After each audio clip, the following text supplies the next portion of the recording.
Start ಆಗುತ್ತೆ, ಅವಾಗ ಈ ಪ್ರಾಬ್ಲಮ್ಸ್ ಎಲ್ಲ ಕ್ರಿಯೇಟ್ ಪ್ರಾಬ್ಲಮ್ಸ್ ಕ್ರಿಯೇಟ್ ಆಗುತ್ತೆ. ಆಗೋದು. ಓಕೆ, ಇವಾಗ ನಿಮ್ದು ಕ್ಲಿನಿಕ್ ಎಲ್ಲ ಇದೆಯಲ್ಲ, ಇಲ್ಲಿ ಈಗ ಕಸ್ಟಮರ್ಸ್ ಎಲ್ಲ ಬರ್ತಾರೆ, ಅಂದ್ರೆ ಕ್ಲೈಂಟ್ ತರ ಬರೋದಲ್ವಾ, ಅವ್ರಿಗೆ ಚಾರ್ಜ್ ಎಲ್ಲ ಪೇ ಮಾಡ್ಲಿಕ್ಕೆ ಇದೆ. ಚಾರ್ಜ್ ನಿಮ್ದು ಡಾಕ್ಟರ್ ಫೀಸ್ ಏನಿದೆ ಅದೆಲ್ಲ ಫೀಸ್ ಚಾರ್ಜ್ ಮಾಡ್ಲಿ.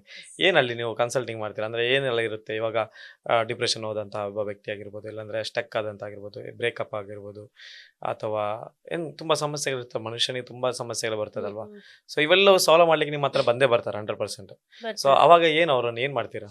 ಬಡ್ದು ಸರಿ ಮಾಡ್ತೀರಾ, ಅಲ್ಲ ಏನೋ ಬೇರೆ ಏನಾದ್ರು ಟ್ರೀಟ್ಮೆಂಟ್ ಏನಿದೆ ಅವರಿಗೆ? ಜಸ್ಟ್ ಟಾಕ್, ಮಾತಲ್ಲೇ ಎಲ್ಲ ಮಾತಲ್ಲೇ ಮುಗಿಸ್ಬಿಡ್ತೀರಿ? ಯಾವ ರೀತಿ? ಮಾತಲ್ಲೇ ಮಾತು. ಅಂದ್ರೆ ಟ್ಯಾಬ್ಲೆಟ್ಸ್ ಏನಾದ್ರು ಕೊಡ್ತೀರಾ? ನೋ ಟ್ಯಾಬ್ಲೆಟ್ಸ್ ಇಲ್ಲ. ನನ್ ಕ್ಲಿನಿಕ್ ಅಲ್ಲಿ ಆಕ್ಚುಲಿ ನನ್ ಕೌನ್ಸಿಲಿಂಗ್ ಅಲ್ಲಿ ಟ್ಯಾಬ್ಲೆಟ್ ಇಲ್ಲ, ಇಂಜೆಕ್ಷನ್ ಇಲ್ಲ, ಮೆಡಿಸಿನ್ ಯಾವ್ದು ಇಲ್ಲ, ಟಚ್ ಮಾಡಲ್ಲ. ಬಟ್ ದ ಬೆಸ್ಟ್ ಮೆಡಿಸಿನ್ ಅನ್ನೋದು ಥೆರಪಿ. ಸೊ ನಂಗೆ ಬಂದಿರೋ ಎಲ್ಲಾ ಕಸ್ಟಮರ್ ಏನ್ ಯಾರೇ ಬರೋದಾದ್ರು ನಾನು ಅವ್ರಿಗೆ ಮಾಡೋ ಒಂದೇ ಒಂದು ಫಸ್ಟ್ ಕೌನ್ಸಿಲಿಂಗ್ ಮಾಡ್ತೀನಿ, ಮಾತಾಡ್ತೀನಿ, ಅವ್ರ ವಿಷಯ ಏನು, ಅವ್ರ ಮನಸ್ಸಲ್ಲಿ ಏನ್ ನಡೀತಿದೆ ಎಲ್ಲ ನಾನು ಶೇರ್ ಮಾಡ್ತಾರೆ. ನನ್ ಕೈಯಲ್ಲಿ ಆಗೋಷ್ಟು ಮೋಟಿವೇಶನ್ ನಾನ್ ಕೊಡ್ತೀನಿ, ಅವ್ರನ್ನ ರಿಲ್ಯಾಕ್ಸ್ ಮಾಡ್ತೀನಿ, ಅವ್ರಿಗೆ ಸಪೋರ್ಟಿವ್ ಆಗಿರ್ತೀನಿ. ದೆನ್ ಒಂದ್ಸತಿ ಬಂದ್ ಕಸ್ಟಮರ್ ನೆಕ್ಸ್ಟ್ ನನ್ ಕೈ ಬಿಡಲ್ಲ, ಅವ್ರ ಕಾಂಟ್ಯಾಕ್ಟ್ ಯಾವಾಗ್ಲೂ ಇರುತ್ತೆ. ನಾನು ಕಾಲ್ ಮಾಡ್ತಾ ನಾನು ಕೇಳ್ತಾ ಇರ್ತೀನಿ ಹೇಗಿದೆ ಇವತ್ತಿನ ಡೇ, ಏನಾಯ್ತು ಅಂತ. ಲಾಸ್ಟ್ ನಾನು ಅವರನ್ನು ಕ್ಲಿಯರ್ ಆಗಿ ಕಳಿಸ್ಬೇಕಂದ್ರೆ ಲಾಸ್ಟ್ ಆಗಿ ಥೆರಪಿ ಮಾಡ್ತೀನಿ. ಇಟ್ಸ್ ಮೈಂಡ್ ಥೆರಪಿ ಅಂತ ಹೇಳ್ತಾರೆ. ಥೆರಪಿಯಲ್ಲಿ ತುಂಬಾ ಟೈಪ್ಸ್ ಇದೆ. ಇವಾಗ ಥೆರಪಿ ಅಂದಾಗ ನನಗೆ ಫಸ್ಟ್ ಕಾಲ್ ಮಿಷನ್ ಏನೂ ಇಲ್ಲ, ಟಚ್ ಇಲ್ಲ. ಇವಾಗ ನಾನು ಥೆರಪಿ ಮಾಡ್ತೀನಿ ಅಂದ್ರೆ ನಿಮ್ ಟಚ್ ಮಾಡಲ್ಲ ನಾನು, ಅಂಡ್ ಏನೂ ಇಲ್ಲ, ಜಸ್ಟ್ ಕ್ಲೋಸ್ ಯರ್ ಐಸ್ ಅಂತ ಹೇಳ್ತೀನಿ, ಅವ್ರ ಬಾಡಿ ರಿಲ್ಯಾಕ್ಸ್ ಮಾಡಿಸ್ತೀನಿ.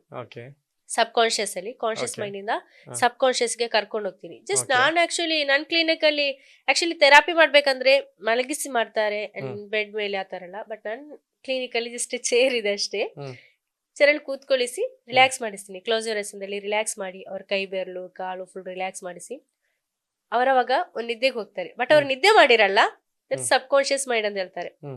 ಕಾನ್ಶಿಯಸ್ ಮೈಂಡ್ ಬೇರೆ, ಶೋರ್, ಬಿಕಾಸ್ ನಾವು ನಿಶಬ್ದವಾಗಿರೋ ಸ್ಥಳದಲ್ಲಿ ನಾವು ಸುಮ್ನೆ ಇದ್ರೆ ನಿದ್ದೆ ಬರ್ತದಲ್ಲ, ಆ ರೀತಿ ಅವ್ರು ನಿದ್ದೆಗೆ ಹೋಗಿರ್ತಾರೆ, ಬಟ್ ಅವ್ರು ಇರ್ತಾರೆ.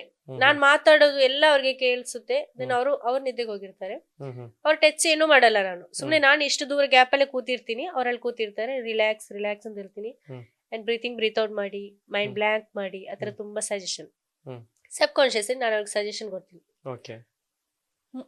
ಈ ಥೆರಪಿ ಸ್ಟಾರ್ಟ್ ಮಾಡೋ ಮುಂಚೆ ಅವ್ರು ನನ್ ಜೊತೆ ಎಲ್ಲ ಸ್ಟೋರಿ ಹೇಳಿರ್ತಾರಲ್ಲ, ಅವ್ರ ಮನಸ್ಸಿನ ಬೇಜಾರು ಇದೆಲ್ಲ, ಅದನ್ನೇ ಒಂದು ಫಿಲ್ಮ್ ತರ ಸ್ಟೋರಿ ಮಾಡಿ ಅವ್ರ ಮೈಂಡ್ ಹೇಳ್ತೀನಿ. ಇಂತ ಒಂದು ಊರಲ್ಲಿ ಇಂತ ಇವಾಗ ನಿಮ್ಮ ಜೊತೆ ನಿಮ್ಮ ಹೆಸರು ಅಜ್ಜು. ಓಕೆ, ಇವಾಗ ಅಜ್ಜು ಅನ್ನೋ ಒಂದು ಹುಡುಗ ಇವಾಗ ಸಣ್ಣ ವಯಸ್ಸಲ್ಲಿ ಏನಾದ್ರು ಟ್ರೋಮಾ ಆಗಿದ್ರೆ ಅದೇ ಸ್ಟೋರಿ ಮತ್ತೆ ರಿಪೀಟ್ ಮಾಡ್ತೀನಿ. ಅದ್ ನೀವೇನ್ ಮಾಡ್ತೀರಾ? ಇಮ್ಯಾಜಿನ್ ಮಾಡ್ತೀರಾ. ನಾನು ಹೇಳ್ತೀನಿ ಜಸ್ಟ್ ಇಮ್ಯಾಜಿನೇಷನ್, ಏನು ಥಿಂಕ್ ಮಾಡಬೇಡಿ, ಮೈಂಡ್ ಫುಲ್ ಬ್ಲಾಂಕ್ ಆಗಿಸಿ, ಜಸ್ಟ್ ಇಮ್ಯಾಜಿನ್. ನಾನೇನ್ ಹೇಳ್ತೀನಿ ಅದನ್ನ ಇಮ್ಯಾಜಿನ್ ಮಾಡಿದ್ರೆ ಮಾತ್ರ ಸಾಕು ಅಂತ. ಅವಾಗ ನಾನು ಅವ್ರ ಲೈಫ್ ಸ್ಟೋರಿಯನ್ನೇ ಮತ್ತೆ ರೀಕ್ರಿಯೇಟ್ ಮಾಡಿ ಒಂದು ಫಿಲ್ಮ್ ತರ ಹೇಳ್ತೀನಿ. ಎಸ್, ಅವಾಗ ಇಮ್ಯಾಜಿನ್ ಮಾಡ್ತಾರೆ. ಅವಾಗ ಒಂದೊಂದ್ಸತಿ ಆ ಥೆರಪಿ ಮಾಡುವಾಗ ಅತ್ತೇ ಬಿಡ್ತಾರೆ, ಶೋರ್, ಬಿಕಾಸ್ ಅವ್ರ ಲೈಫ್ ಸ್ಟೋರಿ ಅವ್ರಿಗೆ ಕಣ್ ಮುಂದೆ ಬರ್ತಾ ಫೀಲ್ ಆಗುತ್ತೆ, ಇಮ್ಯಾಜಿನ್ ಮಾಡ್ತಾ ಇದ್ದಾರೆ. ನಾನು ಹೇಳ್ತೀನಿ ನೀವು ಮಾಡಿರೋ ಆ ಟೈಮಲ್ಲಿ ಏನಾದ್ರು ಅವ್ರಿಗೆ ಬ್ಯಾಡ್ ಮೂಮೆಂಟ್ಸ್ ಆಗಿದ್ರೆ, ಟ್ರೋಮಾ ಅಂಡ್ ಬರ್ತ್ ಟ್ರೋಮಾ ಎಲ್ಲ ಇರುತ್ತಲ್ಲ, ಥೆರಪಿ ಅನ್ನೋದಿಲ್ವಾ, ಅಮ್ಮನ ಹೊಟ್ಟೆ ಒಳಗಿರ್ತೀವಲ್ವಾ ನಾವು 9 ತಿಂಗಳು, ಅಲ್ಲೇನಾದ್ರು ನಮ್ಗೆ ಅನ್ಕಂಫರ್ಟೇಬಲ್ ಫೀಲ್ ಆಗಿದ್ರೆ ಅದನ್ನು ಕೂಡ ಸರಿ ಮಾಡಿಸಬಹುದು ಥೆರಪಿಯಲ್ಲಿ. ಅದನ್ನು ಕೂಡ ಸರಿ ಮಾಡಿಸೋ ಪವರ್ ಇದೆ ಥೆರಪಿಗೆ, ಮೈಂಡ್ ಥೆರಪಿಗೆ. ಸೊ ಸಬ್ ಕಾನ್ಶಿಯಸ್ ಕರ್ಕೊಂಡೋಗಿ ಅಲ್ಲಿ ತುಂಬಾ ಸಜೆಷನ್ ಕೊಡ್ತೀನಿ. ಅವ್ರ ಲೈಫ್ ಅನ್ನೇ ಒಂದು ಹೇಳಿ, ಅವ್ರು ಮಾಡಿರೋ ತಪ್ಪು ಮಾತ್ರ ಫಸ್ಟ್ ಹೇಳ್ತೀನಿ ನಾನು. ಅವ್ರು ಮಾಡಿರೋ ಅವ್ರಿಗೆ ಇರೋ ಗಿಲ್ಟ್ ಫೀಲ್ಸ್ ಅದೆಲ್ಲ ಹೇಳಿ, ಅವ್ರು ತುಂಬಾ ಎಮೋಷನಲ್ ಆಗ್ತಾರೆ. ಎಸ್, ದೆನ್ ನಾನೇನ್ ಮಾಡ್ತೀನಿ ಅಂದ್ರೆ, ಓಕೆ ಇವಾಗ ಅವ್ರು ಅಳ್ತಾ ಇರ್ತಾರೆ ಅಥವಾ ಎಲ್ಲ ಫೀಲ್ ಮಾಡ್ತಾ ಇರ್ತಾರೆ, ಅವಾಗ ನಾನು ಹೇಳ್ತೀನಿ ಇವಾಗ ಫಾಸ್ಟ್ ಬ್ರೀತ್ ಔಟ್ ಮಾಡಿ ಎಲ್ಲ ಹೊರಗೆ ಬಿಡಿ ಅಂತ. ಇವಾಗ ಈ ತರ ಬ್ರೀತ್ ಮಾಡ್ತಾರ, ಆ ಬ್ರೀತ್ ಔಟ್ ಮಾಡುವಾಗ ಥಿಂಕ್ ಮಾಡಿ ನೀವು ಮಾಡಿರೋ ಎಲ್ಲಾ ಗಿಲ್ಟ್ ಫೀಲ್ಸ್, ಎಲ್ಲಾ ಬ್ಯಾಡ್ ಮೆಮೊರೀಸ್ ಎಲ್ಲಾನು ಮೈಂಡ್ ಇಂದಲೇ ಹೊರಗೆ ಹಾಕಿ ಅಂತ ಹೇಳ್ತೀನಿ. ಅವಾಗ ಅವರು ಸಬ್ ಕಾನ್ಶಿಯಸ್ ಮೈಂಡ್ ಅಲ್ಲಿ ಇರ್ತಾರೆ. ಹೇಳ್ತಾರ ನಾನು ಈ ತರ ತಪ್ಪು ಮಾಡಿದೆ ಅಂತ ಹೇಳ್ತಾರ, ಬಾಯ್ ಬಿಡ್ತಾರ, ಅದು ಮಾಡಿಸಬಹುದು. ಬಟ್ ಅದ್ ಬೇರೆ ಥೆರಪಿ. ಇದವ್ರು ನನ್ನ ಜೊತೆ ಆಲ್ರೆಡಿ ಹೇಳಿರ್ತಾರೆ, ಅವ್ರ ಸ್ಟೋರಿ. ಇವಾಗ ಡಿಪ್ರೆಷನ್ ಹೋದ ವ್ಯಕ್ತಿ, ನಾನು ಇಂಥ ವಿಷಯಕ್ಕೆ ಡಿಪ್ರೆಷನ್ ಹೋಗಿದ್ದೀನಿ, ನನ್ನ ಲೈಫಲ್ಲಿ ಇಂಥ ಒಂದು ಟಫ್ ಆಗಿದೆ ಅಂತ ಹೇಳಿದಾಗ ಅದಕ್ಕೆ ಕೌನ್ಸಿಲಿಂಗ್ ಮಾಡಿ ಥೆರಪಿ ಮಾಡ್ತೀನಿ. ಆ ವಿಷಯ ಅವ್ರ ಜೊತೆ ಕ್ರಿಯೇಟ್ ಮಾಡಿ, ಓಕೆ ಅದನ್ನ ಇವಾಗ ಇಲ್ಲಿಂದ ಹೋಗುವಾಗ ಏನ್ ಹೇಳ್ತೀವಿ, ಅಮ್ಮನ ಹೊಟ್ಟೆಯಿಂದ ಬಂದಿರೋ ಮಗು ತರ ನೀವು ಹೋಗ್ತೀರಾ, ಒಂದೇ ಒಂದು ತಪ್ಪಿಲ್ದೆ ಎಲ್ಲ ರಿಫ್ರೆಶ್ ಮಾಡಿ ದ ನ್ಯೂ ಬಿಗಿನಿಂಗ್ ಸ್ಟಾರ್ಟ್ ಮಾಡ್ತೀರಾ ಇಲ್ಲಿಂದ ಈ ಟೈಮಿಂದ ಅಂತ ನಾನು ಕಾನ್ಫಿಡೆನ್ಸ್ ಇಂದ ಹೊಸ ಹೇಳ್ತೀನಿ. ಜೀವನ. ಹೊಸ ನ್ಯೂ ಬಿಗಿನಿಂಗ್ ಆಗಿರುತ್ತೆ ಇಲ್ಲಿಂದ ಹೋಗುವಾಗ. ಹ್ಮ್. Let start. ನಿಮ್ಮ ಮೈಂಡ್ ಫುಲ್ ರಿಲ್ಯಾಕ್ಸ್ ಮಾಡಿ, ಶ್ವಾಸ ತೆಗೆದು ಶ್ವಾಸ ಕೆಳಗ್ ಬಿಡಿ. ಕೆಳಗ್ ಬಿಡುವಾಗ ನಿಮ್ ಮೈಂಡ್ ಇಂದಲೇ ಥಿಂಕ್ ಮಾಡಿ ಒಂದೊಂದ್ ತಪ್ಪು ಕೂಡ ಹೊರಗ್ ಬಿಡ್ಬೇಕು ಅಂತ. ಅವಾಗ ಅವ್ರು ಏನ್ ಮಾಡ್ತಾರೆ, ಎಸ್ ಅವಾಗ ಅವ್ರಿಗೆ ಒಂದು ಎನರ್ಜಿ ಸಿಗುತ್ತೆ. ನಾನು ಹೇಳುವಾಗ ನಾನು ಟೋನ್ ಅಲ್ಲಿ ಇದೆ ಎಲ್ಲ, ನಾನು Okay. ಟೋನ್ ಅಲ್ಲಿ ಇದೆ, ನಾನು Okay. ಟೋನ್ ಅಲ್ಲಿ yes you can do it ಅಂತ ಹೇಳುವಾಗ ಅವ್ರು ಅದೇ ರೀತಿ ಬ್ರೀತ್ ಔಟ್ ಮಾಡಿ ಎಲ್ಲ ಹೊರಗೆ ಬಿಡ್ತಾರೆ. ಹ್ಮ್. ಅವರ ಸಬ್ ಕಾನ್ಶಿಯಸ್ ಅಲ್ಲಿ ಫಿಕ್ಸ್ ಆಗುತ್ತೆ, ಓಕೆ ನಾನು ರಿಲ್ಯಾಕ್ಸ್ ಆಗಿದ್ದೀನಿ, ನನ್ನ ಮನಸ್ಸಿಂದ ಎಲ್ಲ ಹೊರಗೆ ಬಂದಿದೆ ಅಂತ. ದೆನ್ ರಿಲ್ಯಾಕ್ಸ್ ಆಗಿದೆ ಅಂದಾಗ ರಿಲ್ಯಾಕ್ಸ್ ಆಗ್ತಾರೆ. ಅವಾಗ ಅವ್ರ ಮನಸ್ಸಲ್ಲಿ ಏನೂ ಇರಲ್ಲ, ಹೌದಾ, ಎಷ್ಟು ಟೈಮ್ ತಗೊಳ್ತೀರಿ ಫ್ರೆಶ್ ಇದಕ್ಕೆ? ಆಗಿರುತ್ತೆ. ಅದಕ್ಕೆ ಆಕ್ಚುಲಿ 45 ಮಿನಿಟ್ಸ್, ಒನ್ ಅವರ್ ಎಷ್ಟು 1 hour ಬೇಕಾದ್ರೂ ಅಲ್ಲಿ- ಆಗ್ಬೋದು, 1 hour ಅಲ್ಲೆಲ್ಲ clear ಒನ್ ಅವರ್ ಕ್ಲಿಯರ್ ಆಗ್ಬೋದು. ದೆನ್ ಅದಾದ ನಂತರ ಹ್ಮ್. ಹೊರಗೆ ಬಿಟ್ಟ ನಂತರ ರಿಲ್ಯಾಕ್ಸ್ ಮಾಡಿ ಹ್ಮ್. ಪಾಸಿಟಿವ್ ವೈಬ್ಸ್ ಹೇಳ್ಕೊಡ್ತೀವಿ. ಹಾ. ಇನ್ನು ನೀವು ಹೀಗಿರ್ತೀರಾ, ಹಾ. ಹೀಗ್ ಮಾಡ್ಬೇಕು, ಹ್ಮ್. ನಿಮ್ ಲೈಫ್ ಏನು ಹೀಗಾಗಿರುತ್ತೆ, ಈ ರೀತಿ ಮಾಡಿ, ಇವಾಗ ನೀನ್ ಈ ತರ ಇದ್ಯಾ ಅಂತ ಎಲ್ಲ ಹೇಳಿ, ಹ್ಮ್. ಈ ಮೈಂಡ್ ಸೆಟ್ ನಿನ್ ಮೈಂಡಿಗೆ ನಾನು ತಂದು ಕೊಡ್ತೀನಿ ಅಂತ ಹೇಳಿ, ಜಸ್ಟ್ ಒಂದು ನಿನ್ ಮೈಂಡಿಗೆ ನಾನು ಪವರ್ ತಂದು ಇಡ್ತಾ ಇದ್ದೀನಿ ಅಂತೆಲ್ಲ ಸಜೆಷನ್ ಕೊಟ್ಟು ಪಾಸಿಟಿವ್ ವೈಬ್ಸ್ ಸಜೆಷನ್ ಕೊಡ್ತೀನಿ. ಅವಾಗ ಸಬ್ ಕಾನ್ಶಿಯಸ್ ಮೈಂಡ್ ಅಲ್ಲಿ ಫಿಕ್ಸ್ ಆಗುತ್ತೆ ಅವ್ರದ್ದು. ಅದು ಮತ್ತೆ ಫಿಕ್ಸ್ ಅದು. Yes sure fix. ಈಗ ರಾಂಗ್ ಅಲ್ಲಿದ್ರೆ ಹೇಳಿದ್ರೆ ಅದು ರಾಂಗ್ ಆಯ್ತು ಮತ್ತೆ.